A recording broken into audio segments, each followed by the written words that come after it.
Hello students, আজকে ফিলোসফির পুরুষার্থ সম্পর্কে আলোচনা করব। অর্থাৎ ফিলোসফিতে ভারতীয় নীতিবিদ্যার পুরুষার্থ সম্পর্কে আলোচনা করব। এটা হলো ইন্ডিয়ান এথিক্স। তো পুরুষার্থ এই কথাটি পুরুষ যোগ অর্থ বিশ্লেষণ করলে হয়, কিন্তু পুরুষ কথার অর্থ হচ্ছে ব্যক্তি মানুষ, আর অর্থ কথার মানে হচ্ছে কাম্য বিষয়। তাই পুরুষার্থ হচ্ছে এই সমগ্র কথাটির দ্বারা ব্যক্তি মানুষের কাম্য বিষয় বা প্রার্থিত বিষয়কে বোঝানো হয়। এই পুরুষার্থ সম্পর্কে আমরা জানি যে পুরুষার্থ ভারতীয় নীতিবিদ্যায় চারটি।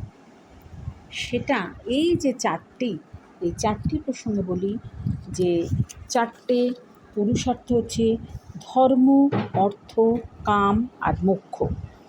এবার এই চারটে পুরুষার্থে আমি সেই পুরুষার্থ হিসেবে ধর্মের স্বরূপ, অর্থের স্বরূপ, কামের স্বরূপ এবং মোক্ষের স্বরূপটাকে তোমাদের দিয়ে দিচ্ছি, তোমরা এগুলো পড়বে। তো পুরুষার্থ হিসেবে ধর্মের স্বরূপ দেখো, এখানে সবটাই তোমাদের দিয়ে দিচ্ছি যাতে কিনা তোমরা সবটাই পড়তে পারো বা স্ক্রিনশট দিয়ে নিতে পারো। দেখো, এটা হচ্ছে পুরুষার্থ হিসেবে ধর্মের স্বরূপ।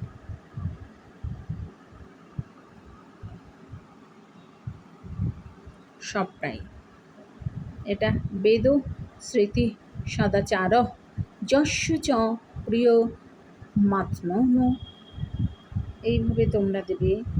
অর্থাৎ বেদ, স্মৃতি, শ্রেষ্ঠ ব্যক্তির আচরণ এবং নিজের সুখ, এই চারটি ধর্মের বৈশিষ্ট্য এইভাবে দিয়ে দেবে। ভারতীয় শাস্ত্রকারদের কাছে ধর্মের যে স্বরূপটা সেটাও তোমাদের দিয়ে দিচ্ছি।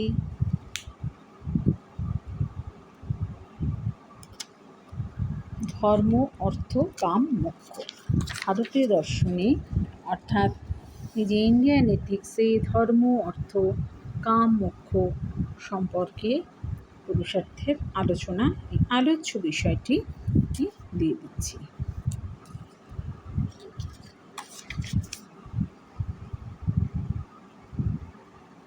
এবার পুরুষার্থ হিসাবে অর্থের স্বরূপ।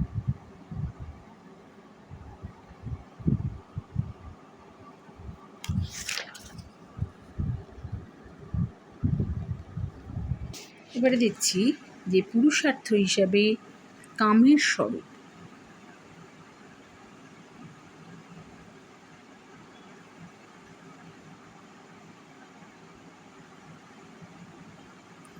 পুরুষার্থ হিসাবে কামের স্বরূপ ভারতীয় নীতিবিদ্যায় পুরুষার্থ হিসাবে কামের স্বরূপটা দিচ্ছি। এইবারে আসি পুরুষার্থ হিসাবে মোক্ষের স্বরূপ। দেখো, চারটি পুরুষার্থের মাঝে মোক্ষ হচ্ছে চূড়ান্ত লক্ষ্য।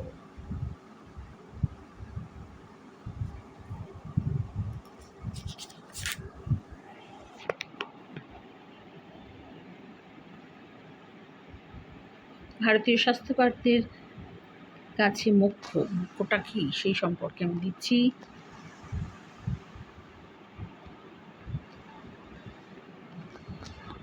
এইভাবে তোমরা ধর্ম, অর্থ, কাম, মোক্ষ পুরুষার্থ সম্পর্কে জানবে।